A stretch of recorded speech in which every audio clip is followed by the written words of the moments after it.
Everyone, I am Gauri, BSc honours first year student at MS Delhi. तो ये video है part 2 और मैंने पार्ट 1 पहले ही कवर कर दिया है, जो आप मेरे यूट्यूब चैनल पर जाके देख सकते हो। ये वीडियो उन स्टूडेंट के लिए सबसे ज़्यादा यूजफुल है जिनकी फिजिक्स बहुत ज़्यादा वीक है, जिनका भी फिजिक्स में सिलेबस कंप्लीट नहीं हुआ है, इनके मॉक टेस्ट में मार्क्स इंक्रीज हो रहे हैं। तो आपके देखो मॉक टेस्ट में मार्क्स कैसे इंक्रीज होंगे, या आपका सिलेबस आप चाहते हो जल्दी कंप्लीट हो जाए, तो आप ये वीडियो बहुत ज़्यादा यूजफुल है। क्योंकि इस वीडियो में मैंने कंप्लीट क्लास 11, क्लास 12 की जो इंपॉर्टेंट टॉपिक्स हैं उनको डिस्कस किया है। वो आपके एग्जाम में कैसे मार्क्स इंक्रीज होंगे, या आप चाहते हो आप बहुत अच्छा करके एग्जाम तो कैसे करोगे। तो अगर आप जो आ रहा है ना एग्जाम में, जो एग्जाम में आता है, अगर वो पढ़ के जाओगे आप, तो आपके ऑब्वियसली मार्क्स इंक्रीज हो जाएंगे। तो इस वीडियो में मैंने उन्हीं टॉपिक्स को डिस्कस किया है जो इससे PYQ पूछा गया है। ये बहुत ज़्यादा चांसेस है कि ये आएंगे। तो अगर आप जो सीक्वेंस में मैंने चैप्टर्स दिए हैं, इन सारे चैप्टर्स को करके जाओ, क्योंकि क्वेश्चन हर चैप्टर से आता है, तो आप सभी चैप्टर को करके जाओगे तो आपके मार्क्स ऑटोमेटिकली इंक्रीज हो जाएंगे। आपको सारा चैप्टर भी पढ़ना नहीं पड़ेगा, आपको सिर्फ जो इंपॉर्टेंट टॉपिक्स है आप उनको पढ़ के जाइए। एंड ज़्यादा टाइम है नहीं, तो अब मैं आपको आगे बताती हूँ कि वो कौन कौन से टॉपिक है। और एक बात आपको ध्यान रखनी है, क्लास 12 से ज़्यादा क्वेश्चन पूछे जाते हैं एज़ कम्पेयर टू क्लास 11। तो आप क्लास 12 पे ज़्यादा फोकस करो। तो पढ़ते हैं कौन कौन से जो क्वेश्चन हैं जो आते हैं। क्लास 11 की फर्स्ट यूनिट है यूनिट एंड मेजरमेंट, जिसमें इंपॉर्टेंट टॉपिक्स हैं। यूनिट कन्वर्जन, जिसमें ऐसा यूनिट को CGS यूनिट में कैसे कन्वर्ट करते हैं वो आता है। एंड उसके बाद है डायमेंशन, जो मोस्ट इंपॉर्टेंट टॉपिक है, क्योंकि इसमें लास्ट ईयर 3 क्वेश्चंस थे जो आए थे। और इसमें charge density, angular momentum and magnetic field का डायमेंशन पूछा गया था। इसमें ऐसा यूनिट भी इम्पोर्टेंट है, क्योंकि आपसे डायरेक्ट फॉर्मूला दे दिया जाएगा या उसका नेम दे दिया जाएगा और आपसे पूछा जाएगा कि इसकी SI यूनिट बताओ। एंड इसमें लिस्ट काउंट भी आपसे पूछ सकते हैं। तो इन टॉपिक्स को आप अच्छे से कवर करके जाओ। उसके बाद हम सेकंड यूनिट पे आते हैं, जो है काइनेमेटिक। काइनेमेटिक में सबसे ज़्यादा आपसे ग्राफ पूछे जाते हैं, आपको ग्राफ इसमें अच्छे से आने चाहिए। एंड उसके बाद है स्पीड को वेलोसिटी में कैसे कन्वर्ट करते हैं, एंड वेलोसिटी को एक्सेलरेशन में कैसे कन्वर्ट करते हैं। इसमें इंस्टेंट एंड एवरेज दोनों ही स्पीड, वेलोसिटी एंड एक्सेलरेशन को आपको पूछा जा सकता है। और इसके बाद आपको इसमें डिफरेंशिएशन एंड इंटीग्रेशन आना चाहिए, तो क्वेश्चन दे दिया जाएगा जिसमें आपको डिफरेंशिएशन एंड इंटीग्रेशन का यूज़ करना होगा। उसके बाद स्केलर एंड वेक्टर प्रोडक्ट को आपको फाइंड आउट करना आना चाहिए। इसमें रिलेटिव वेलोसिटी इंपॉर्टेंट टॉपिक है। और उसके बाद है projectile and uniform motion with uniform acceleration. इसमें आपको रेंज पूछ लिया जाएगा या टाइम ऑफ फ्लाई पूछ लिया जाएगा। एंड इसके बाद आपको डिस्प्लेसमेंट इन फर्स्ट सेकंड या फर्स्ट 2 सेकंड में जो ओड नंबर का जो रेशियो होता है ना, 1, 3, 5, 7, ये भी बहुत ज़्यादा इंपॉर्टेंट है। इससे डायरेक्ट ही आंसर आपको मिल जाएगा, डायरेक्ट क्वेश्चन आता है इससे। उसके बाद हम थर्ड यूनिट पे जाते हैं, जो है लॉ ऑफ मोशन। तो इसमें आपको न्यूटन के first, second and third law आने चाहिए, क्योंकि इनसे डायरेक्ट थ्योरी वाइज क्वेश्चन बनता है। और इसमें जो काइनेटिक फ्रिक्शन है वो आना चाहिए, कोफिशिएंट ऑफ फ्रिक्शन आना चाहिए, इससे डायरेक्ट उसकी यूनिट पूछ ली जाती है। और इसमें जो डायग्राम मैंने एक बनाया है, इस डायग्राम से काफ़ी ज़्यादा क्वेश्चन पूछे जाते हैं कि जो M मार्क्स का एक ब्लॉक है जो रखा हुआ है वो स्लाइड कर रहा है या ऊपर जा रहा है, ऐसे ही रिलेटिव इसके क्वेश्चंस आते हैं। उसके बाद है सर्कुलर मोशन, जिसमें आपको लेवल रोड पे मोशन पूछ लेगा या बैंक रोड पे मोशन पूछ सकता है। इसमें कोफिशिएंट ऑफ फ्रिक्शन भी दिया जाता है, तो स्मूथ पे ही पूछ सकता है कि स्मूथ रोड है उस पर आपको बताना है, या रफ रोड दे देंगे जिस पे आपको वेलोसिटी बतानी होगी। जो नेक्स्ट यूनिट है वो है यूनिट 4, वर्क एनर्जी पार्ट। तो वर्क एनर्जी पार्ट से इम्पोर्टेंट टॉपिक है, आपको वर्क डन पूछा जाता है, या तो कांस्टेंट फोर्स दे दिया जाएगा या वेरिएबल फोर्स होगा जिसका आपको वर्क डन बताना है। सेकंड जो नेक्स्ट टॉपिक है वो है वर्क एनर्जी थ्योरम। तो आपको इसमें से इसका कॉन्सेप्ट अच्छे से याद करके जाना है, अच्छे से उस कॉन्सेप्ट को सीखना है, क्योंकि इसमें क्वेश्चंस आएंगे, आपको उसमें direct work energy theorem apply करनी है। उसके बाद नेक्स्ट टॉपिक है स्प्रिंग। स्प्रिंग से क्वेश्चंस बनते हैं कि आपको एक सिचुएशन दी जाएगी जिसमें एक स्प्रिंग है, उस पर M मास्क हैंग हुआ है, एंड उस स्प्रिंग को हम कट कर देंगे। तो कट करने के बाद आपको बैलेंस फोर्स बताना होगा, या पैरेलल या सीरीज़ में आपको स्प्रिंग फोर्स पूछ लिया जाता है, एक्सटेंशन और इलोंगेशन पूछ लिया जाता है। नेक्स्ट टॉपिक पर आते हैं जो है कोलिजन। तो कोलिजन में इलास्टिक एंड इनइलास्टिक प्लास्टिक कोई सा भी कोलिजन पूछ सकते हैं। इसमें मोस्टली क्वेश्चन आते हैं कि 2 बॉडीज़ हैं वो टू वेलोसिटी से उनको हमने फेंका है एंड उसके बाद वो कोलिजन करती हैं एंड कोलिजन करने के बाद जो सेकंड बॉडी है वो रेस्ट में आ गई है, तो आपको जो फर्स्ट बॉडी थी उसकी वेलोसिटी फाइंड आउट करनी होती है। इसमें मोस्टली इसी टाइप के क्वेश्चंस आते हैं। अब हम चलते हैं नेक्स्ट। तो नेक्स्ट जो 5th यूनिट है वो है motion of system of particles and rigid body. तो इसमें सेंटर ऑफ मास पूछा जाता है। आपको 2 मासेस दे दिए जाएंगे, उसमें डिस्टेंस दी जाएगी एंड उसके बाद आपको एक ऑब्जेक्ट से दूसरे ऑब्जेक्ट का सेंटर ऑफ मास कैलकुलेट करना होता है। सेकंड इसमें क्वेश्चंस बनते हैं टॉर्क के टॉपिक से। टॉर्क के टॉपिक से आपको डायरेक्ट फॉर्मूले वाइज इसमें क्वेश्चंस मिल जाएंगे, तो आपको उसको अच्छे से पढ़ के जाना है। एंड जो थर्ड है वो है कंजर्वेशन ऑफ एंगुलर मोमेंटम। इसको भी आपको इसमें ना एक्चुअली ऐसे क्वेश्चन पूछे जाते हैं कि आपको 2 सिचुएशन दी जाएगी एंड उसके बाद आपको जो क्वेश्चंस है उसमें कंजर्वेशन ऑफ एंगुलर मोमेंटम लगाना है। तो ये आपको अच्छे से पढ़ के जाना है। जो नेक्स्ट टॉपिक है वो है parallel and perpendicular axis theorem. तो इसमें आपको पैरेलल थ्योरम आनी चाहिए, परपेंडिकुलर एक्सिस थ्योरम आनी चाहिए कि कब कब और कहाँ कहाँ पर हम इनको अप्लाई कर सकते हैं। और नेक्स्ट मैंने एक फिगर बनाया हुआ है जिसमें कैपिटल R रेडियस का एक या तो डिस्क होगी या रिंग होगा, जिसमें से स्मॉल रेडियस की डिस्क या रिंग को हम कट आउट कर लेंगे एंड उसके बाद जो रिमेनिंग पार्ट है उसका आपको centre of mass find out करना है। तो ये थे कुछ इंपॉर्टेंट टॉपिक्स इस यूनिट में से। हम मूव करते हैं नेक्स्ट यूनिट पर। तो नेक्स्ट इंपॉर्टेंट यूनिट है ग्रेविटेशन। तो इससे बहुत ही इजी क्वेश्चन पूछे जाते हैं, जैसे आपको एक्सेलरेशन ड्यू टू ग्रेविटी पूछा जाएगा, एट हाइट पे पूछ लेंगे या डेप्थ पे पूछ लेंगे। इसमें आपको एक इम्पोर्टेंट बात ध्यान रखनी है कि जब भी आप हाइट या डेप्थ से रेडियस लोगे तो जो रेडियस है वो हमेशा सेंटर से आपको मेजर करनी है, ना कि हाइट से मेजर करनी है। आपको हमेशा सरफेस से भी मेजर नहीं करनी, रेडियस हमेशा उसके सेंटर से जाके रेडियस मेजर करनी है, उस हाइट तक या उस डेप्थ तक। एंड उसके बाद सेकेंड टॉपिक है डायमेंशन। प्रीवियस ईयर क्वेश्चन आया हुआ है कि जो ग्रेविटेशनल कांस्टेंट है आपको उसका डायमेंशन पूछ जा चुका है, तो आपको अच्छे से उसका फॉर्मूला याद करना है। एंड नेक्स्ट है escape velocity. Escape velocity direct फॉर्मूले वाइज क्वेश्चंस आते हैं। आपको ये पता होना चाहिए कि जो स्केप वेलोसिटी है वो किन किन चीज़ों पे डिपेंड करती है एंड किन किन पे नहीं डिपेंड करती है। उसके बाद है ग्रेविटेशन पोटेंशियल एनर्जी। इसका भी आपको फॉर्मूला अच्छे से याद करना है कि कब नेगेटिव होगा एंड कब पॉजिटिव होगा, इसका भी अच्छे से आपको ध्यान रखना है। अब हम मूव कर जाते हैं नेक्स्ट यूनिट पर, जो है unit 7 properties of bulk matter. तो इसमें इम्पोर्टेंट है ग्राफ। इसमें ग्राफ सबसे ज़्यादा इम्पोर्टेंट है, जो मैंने एक यहाँ पर ग्राफ बनाया हुआ है।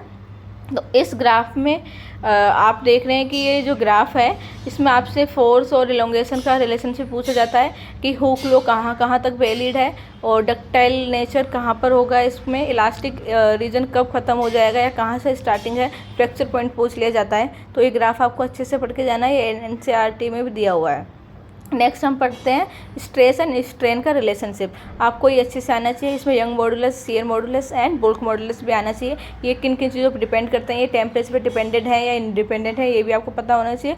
नेक्स्ट है इलास्टिक एनर्जी। तो इलास्टिक एनर्जी से भी फॉर्मूला वाइज क्वेश्चन आते हैं, आपको इसमें सिर्फ आपको फॉर्मूला याद करना है। उसके बाद है surface energy and surface tensor. ये इंपॉर्टेंट टॉपिक है क्योंकि इससे भी फॉर्मूले वाइज क्वेश्चन आते हैं, बट इसमें एक कॉन्सेप्ट लगता है कि जो एरिया है वो आपको कब डबल करना है या कब सिंगल लेयर लगेगी, कब डबल लेयर लगेगी, ये आपको अच्छे से इसका कॉन्सेप्ट याद करना है। उसके बाद एक्सेस प्रेशर है, जिससे PYQ पूछा गया है कि कब कब एक्सेस प्रेशर लगेगा एंड जब हम ब्लो जाते हैं अपर टू लोअर साइड जाते हैं ग्राउंड में, तो एक्सेस प्रेशर कितना इंक्रीज हो जाता है वो आपको पता होना चाहिए। एंड गाइज मैं आपको बता दूं, मेरी अभी फाइनल BSc ऑनर्स के एग्ज़ाम चल रहे हैं, बट मैंने ये वीडियो सिर्फ आप लोगों के लिए बनाई है। तो आई होप आपको ये वीडियो पसंद आएगी, आपके लिए काफ़ी ज़्यादा यूज़फुल होगी। तो प्लीज़ मेरे चैनल को आप लोग सब्सक्राइब करें एंड वीडियो को लाइक ज़रूर करें एंड कमेंट तो ज़रूर करें। मैं आप सबकी कमेंट पढ़ती हूँ, जब मुझे टाइम मिलेगा तो मैं उनको रिप्लाई भी करूँगी। तो मेरे चैनल को प्लीज़ सब्सक्राइब करो एंड शेयर करो, जिससे उसकी ग्रोथ हो। एंड जितनी ज़्यादा मेरे चैनल की ग्रोथ होगी उतनी ही ज़्यादा आपको हेल्प मिलने वाली है, उतनी ही मैं उसमें वीडियो अपलोड करूँगी। तो आगे हम पढ़ते हैं। नेक्स्ट टॉपिक है हमारा बबल एंड सोप लेयर। उसके बाद आपको सोप एंड बबल लेयर के बारे में पता होना चाहिए कि किसमें कितनी लेयर्स होती हैं। एंड नेक्स्ट टॉपिक है टर्मिनल वेलोसिटी। इससे डायरेक्ट क्वेश्चन नहीं आता, इससे थ्योरी वाइज क्वेश्चन आ सकता है कि जो टर्मिनल वेलोसिटी है वो किन किन चीज़ों पे डिपेंड करती है। तो आपको इसको फॉर्मूला याद कर लीजिए कि वो किस किस चीज़ों पे डिपेंड कर रही है। उसके बाद एंड नेक्स्ट टॉपिक है आपको वाटर का बिहेवियर पता होना चाहिए कि वो कैसे बिहेव करता है। एंड इसमें एक डायग्राम भी है, वो भी आपको अच्छे से तैयार करके जाना है। एंड एक क्वेश्चन दे दिया जाता है जिसमें आपको एग्जांपल मैं देती हूँ, और जैसे कॉपर एंड एल्यूमिनियम दे दी जाएगी, उसके बाद आपको उनकी एक वैल्यू दे दी जाएगी एंड उसमें आपको डेल्टा एल फाइंड आउट करना होता है। एंड आपको न्यूटन लॉ ऑफ कूलिंग अच्छे से पढ़ के जाना है क्योंकि ये एक PYQ भी है। एंड जो लास्ट इसमें इम्पोर्टेंट टॉपिक है वो है वेन्स डिस्प्लेसमेंट लॉ।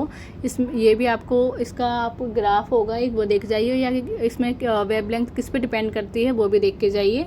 एंड अब आते हैं हम नेक्स्ट टॉपिक पर या नेक्स्ट यूनिट पर, वो है 8th unit behaviour of gases and kinetic theory. तो इसमें आपको वर्क डन पूछ लिया जाता है, मोस्टली इसमें इरिवर्सिबल का वर्क डन पूछा जाता है, तो उसका आपका फॉर्मूला आना चाहिए। इस चैप्टर से ज़्यादातर थ्योरी क्वेश्चंस बनते हैं, तो आपको जो NCERT आप वो पढ़ लीजिए काइनेटिक थ्योरी की, उसमें से काफ़ी ज़्यादा क्वेश्चंस बनते हैं। और इसमें एक इंपॉर्टेंट क्वेश्चन है, वो है कि काइनेटिक एनर्जी इसमें किस चीज़ पे डिपेंड करती है या किस चीज़ पे डिपेंड नहीं करती है। उसके बाद आपको मेन फ्री पाथ का क्वेश्चन नहीं बनते हैं, मेन फ्री पाथ का आपको ओनली फॉर्मूला याद होना चाहिए, वो फॉर्मूले से पूछ लेता है कि मेन फ्री पाथ का फॉर्मूला बताइए आप। उसके बाद नेक्स्ट टॉपिक है थर्मोडायनेमिक। तो थर्मोडायनेमिक में सबसे इम्पोर्टेंट है ग्राफ, इसमें से ही ग्राफ सबसे ज़्यादा पूछे जाते हैं। उसके बाद आपको first and second law of thermodynamic आना चाहिए। एंड नेक्स्ट है वर्क डन, इसमें वर्क डन पूछा जाता है कि कहाँ पर वर्क डन 0 हो रहा है। अब आ जाते हैं हम नेक्स्ट यूनिट पर, जो है ऑसिलेशन एंड वेव। तो ऑसिलेशन में आपको एस सिस्टम की इक्वेशन आनी चाहिए कि इक्वेशन हम कैसे लिखते हैं। उसके बाद kinetic energy, potential energy and total energy का रिलेशन आना चाहिए कि ये कैसे एक दूसरे से रिलेट करते हैं। एंड इसका मैंने ग्राफ बनाया हुआ है। तो आपको एक चीज़ याद रखनी है कि जो काइनेटिक एनर्जी है वो पॉजिटिव होती है, लेकिन जो पोटेंशियल एंड टोटल एनर्जी है वो नेगेटिव होती है। और जो पोटेंशियल एनर्जी है वो 2 टाइम होती है काइनेटिक एंड टोटल एनर्जी के। इसमें आपको टाइम पीरियड पूछ लिया जाएगा, तो आपको उसका फॉर्मूला याद करना है। और इसमें डिपेंडेंट वाले क्वेश्चन ज़्यादा आते हैं कि टाइम पीरियड किस किन चीज़ों पे डिपेंड कर रहा है। इसमें आपको ऑर्गन पाइप पूछ लिया जाएगा, क्लोज या ओपन दोनों पूछ सकता है, तो आपको उनके भी फॉर्मूले अच्छे से याद करके जाने हैं। इसमें फंडामेंटल फ्रीक्वेंसी भी आपसे पूछ सकता है। अब हम मूव करते हैं नेक्स्ट यूनिट पर। तो अभी मैंने आपको पूरे क्लास 11th के इम्पोर्टेंट चैप्टर्स या उनमें जो जो इम्पोर्टेंट टॉपिक्स हैं, जो PYQ क्वेश्चन पूछे गए हैं, वो बता दिए हैं। उसके बाद अब हम आते हैं क्लास 12th के टॉपिक्स पर। क्लास 12th मोस्ट इम्पोर्टेंट है क्योंकि क्लास 12th से बहुत ज़्यादा क्वेश्चन पूछे जाते हैं एज़ कम्पेयर टू क्लास 11। तो क्लास 12 ज़्यादा इंपॉर्टेंट है, तो आप क्लास 12 के टॉपिक्स को ज़रूर करके जाओ। तो क्लास 12 में फर्स्ट जो यूनिट है वो है इलेक्ट्रोस्टैटिक। इलेक्ट्रोस्टैटिक में आपसे एक क्वेश्चन इस पर ज़रूर बनता है कि पोटेंशियल या इलेक्ट्रिक फील्ड बताओ ड्यू टू डिफरेंट पॉइंट। आपको पॉइंट्स दे दिया जाएगा, इस पर आपसे इलेक्ट्रिक फील्ड या पोटेंशियल एनर्जी या पोटेंशियल पूछा जाएगा। ये ड्यू टू स्टेट वारी पूछ सकते हैं, फाइनाइट या इन्फिनाइट डिस्टेंस पर। ये एक PYQ भी है, तो आप इस टॉपिक को पढ़ के जाओ अच्छे से। उसके बाद आपसे ग्राफ, तो बहुत ज़्यादा चांसेस है कि इस साल ग्राफ आपसे इस टॉपिक से पूछ लिया जाए, क्योंकि इलेक्ट्रिक फील्ड एंड पोटेंशियल के ग्राफ दोनों के अलग हैं। पोटेंशियल इनसाइड जो कंडक्टर होता है वो इक्वल होता है, कांस्टेंट होता है, बट जो इलेक्ट्रिक फील्ड होती है इनसाइड वो 0 होते हैं। उसके बाद आपको नेक्स्ट टॉपिक है डाइपोल। आपको डाइपोल आना चाहिए, डाइपोल मोमेंट आना चाहिए कि डाइपोल का डायरेक्शन भी आपको आना चाहिए। और उसके बाद हम नेक्स्ट टॉपिक पे मूव करते हैं, जो है electric flux. Electric flux due to uniform electric field and variable electric field दोनों आना चाहिए आपको। किधर इलेक्ट्रिक फ्लक्स इंक्रीज होता है एंड कब डिक्रीज होता है, ये भी आना चाहिए।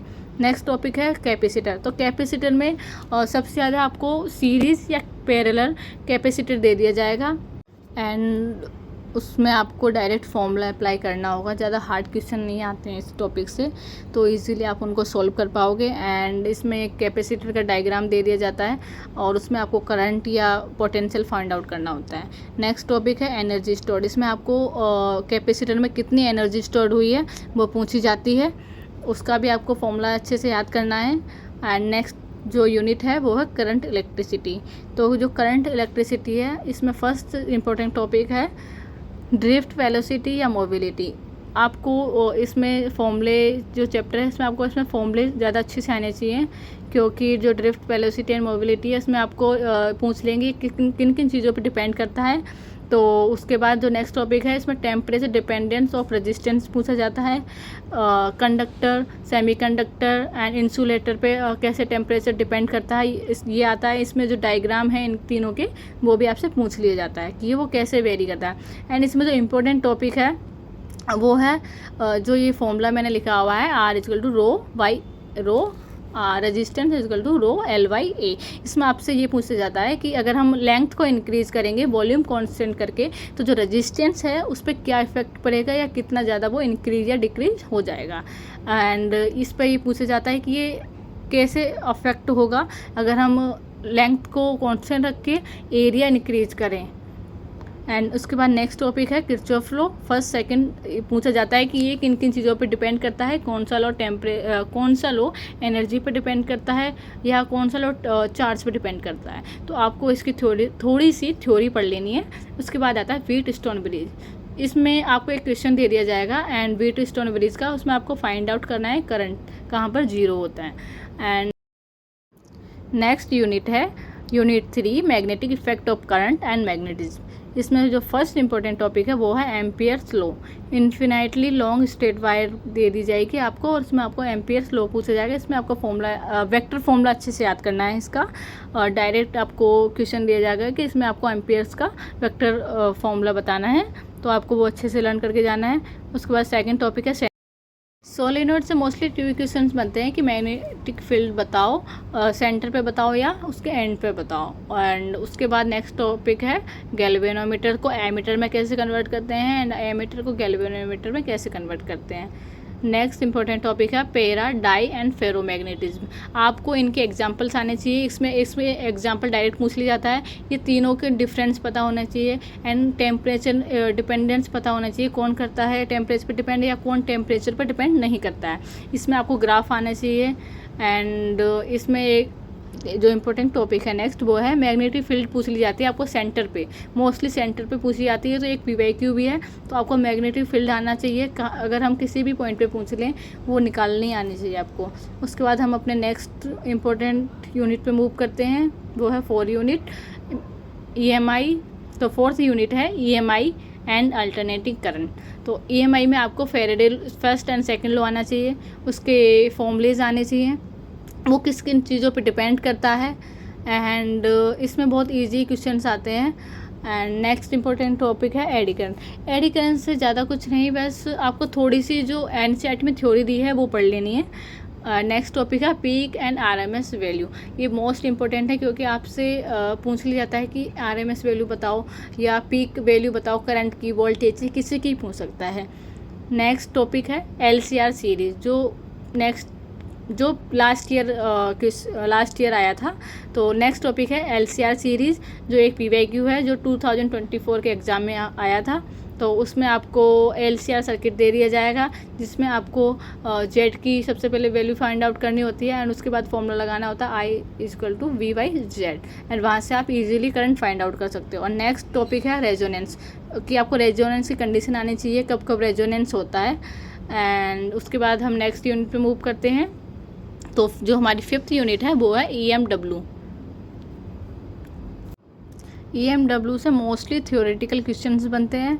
तो आपको इसमें डिस्प्लेसमेंट करंट आना चाहिए।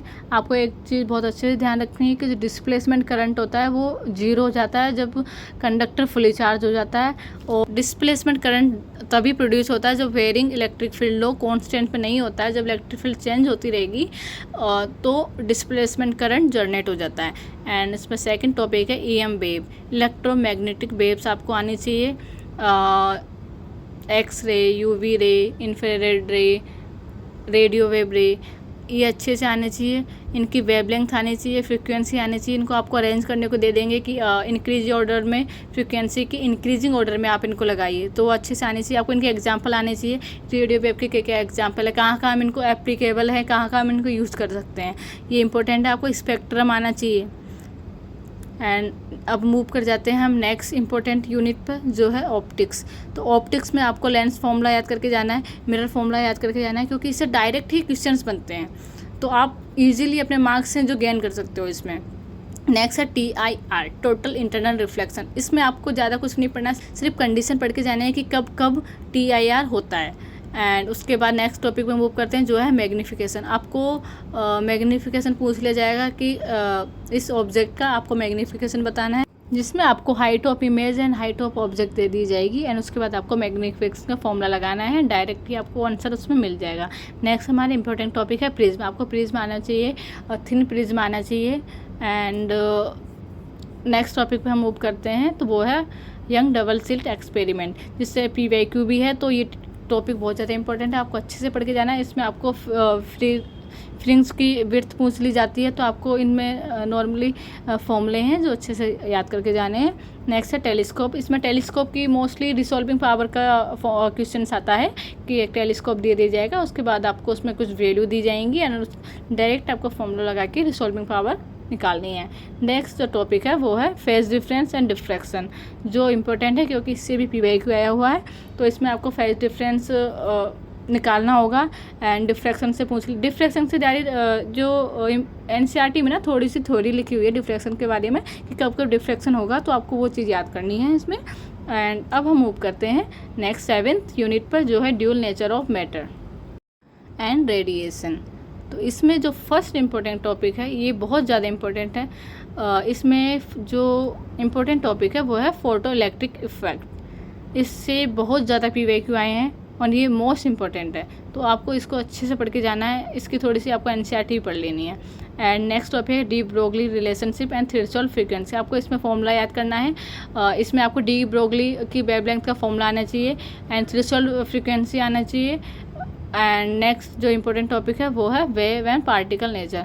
आपको इलेक्ट्रॉन एंड प्रोटॉन का वेव नेचर आना चाहिए, उसका पार्टिकल नेचर आना चाहिए कि वो कैसे जाता है, कैसे मूव करता है एंड क्या क्या उसकी प्रॉपर्टीज़ हैं, वो आपको अच्छे से आनी चाहिए। हम नेक्स्ट यूनिट पर मूव करते हैं जो है एटम्स एंड न्यूक्लियाई। इसमें नॉर्मली कुछ ही क्वेश्चन है जो हर साल पूछे जाते हैं।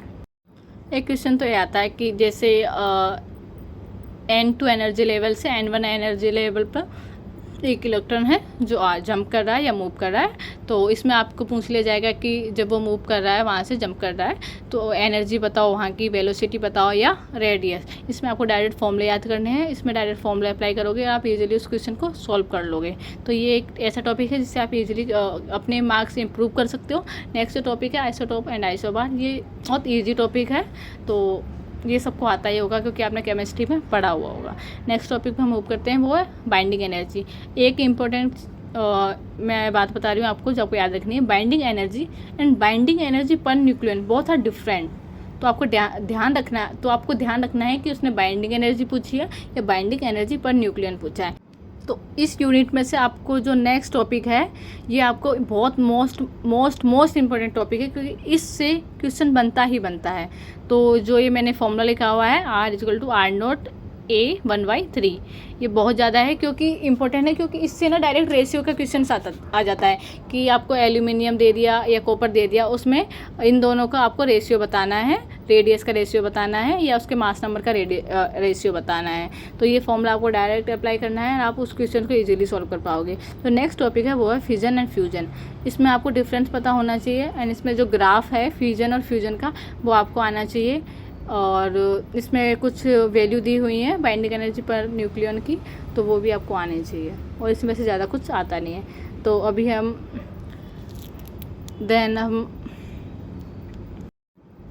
नेक्स्ट जो हमारा टॉपिक है वो है सेमीकंडक्टर।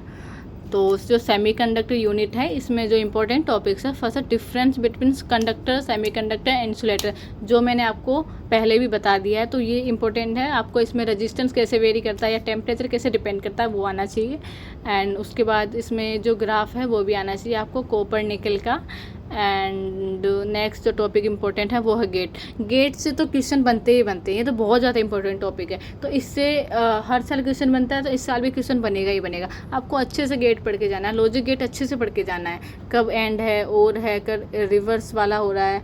एंड जो नेक्स्ट इम्पोर्टेंट टॉपिक है वो है फॉरवर्ड एंड रिवर्स वाइज। इसका अगर कुछ भी नहीं पढ़ना है तो आप डायग्राम पढ़ के जाओ कि जो मैंने डायग्राम बनाया हुआ है ये PYQ में आया हुआ है, तो आपको इसका डायग्राम अच्छे से पढ़ के जाना है। एंड उसके बाद नेक्स्ट टॉपिक है IV स्टिक, तो इसका भी आपको अच्छे से डायग्राम याद करके जाना है। एंड PN जंक्शन है, आपको वो भी पढ़ के जाना है। अब आपको complete 11th and 12th physics के इम्पोर्टेंट चैप्टर बता दिए हैं। उनमें जो इम्पोर्टेंट टॉपिक्स हैं उनको डिस्कस कर दिया है, जो PYQ में पूछे गए हैं और जिनकी बहुत ज़्यादा चांसेस है कि 2025 के एग्ज़ाम में वो आएँ। मैंने 10 ईयर PYQ का एनालाइज़ किया है, उसके बाद मैंने इन टॉपिक्स को लिखा है। मैंने टॉपिक्स बताए, इनको ज़रूर करके जाओ, जिससे आपकी फ़िज़िक्स बहुत ज़्यादा स्ट्रॉन्ग हो जाएगी, तो आपके जो मार्क्स हैं वो भी इम्प्रूव हो जाएंगे। आप इन टॉपिक्स को ज़रूर करके जाओ, ये बहुत ज़्यादा चांसेस है कि ये आपके एग्ज़ाम में आएंगे। एंड आप मेरा जो टेलीग्राम चैनल है उसको आप ज्वाइन कर सकते हो, जिसमें मैंने इम्पोर्टेंट शॉर्ट नोट्स डाले हुए हैं जो मेरे खुद के बने हुए हैं। एंड बायो के, फिजिक्स एंड केमिस्ट्री तीनों सब्जेक्ट के मैंने डाले हुए हैं। एंड आप मुझे इंस्टा पर भी फॉलो कर सकते हो, वहाँ पर मैं एम्स BSc नर्सिंग के रिगार्डिंग बहुत ज़्यादा यूज़फुल वीडियो डालती हूँ। तो guys, thanks for watching my video and please subscribe my channel, क्योंकि मेरे खुद फाइनल के एग्ज़ाम चल रहे हैं, बट इतने सारे DM आए थे कि दीप प्लीज़ हमें नेक्स्ट पार्ट बना दो वीडियो का। एग्ज़ाम होने के बाद भी मैंने आपके लिए वीडियो बनाई है, तो please subscribe my channel, like my video and share to your friends. तो thanks for watching my video guys and love you all, bye bye.